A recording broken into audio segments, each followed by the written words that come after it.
ఇది కుంభకోణంలో ఉప్పులియప్ప దేవాలయము.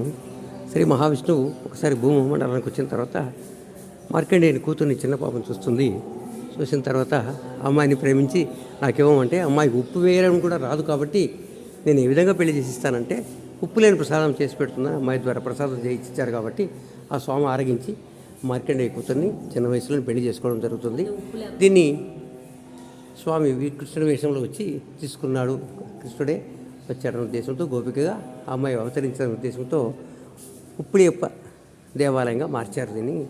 ఇక్కడ ఉప్పు లేని ప్రసాదం తింటే బీపీ ఉన్న వాళ్ళకు బీపీ కూడా తగ్గేటువంటి అవకాశం ఉంటుంది. కాబట్టి ఈ దేవాలయాన్ని 11 రోజులు ఇక్కడ ఉండి ఉప్పు లేని ప్రసాదం తిని స్వామిని సేవిస్తే జీవితంలో బీపీ వచ్చేటువంటి అవకాశం ఉండదు. కాబట్టి ఇది ఉప్పులియప్ప దేవాలయంగా భావిస్తున్నాం. హరి ఓం.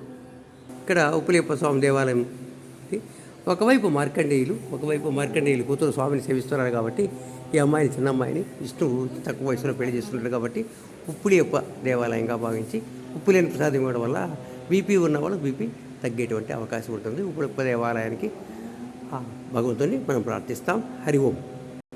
ఉప్పులియప్ప దేవాలయం యొక్క గోపురాన్ని మనం చూస్తున్నాం. నమో వెంకటేశ, నమో నారాయణ, నమో నారాయణ. హరి ఓం.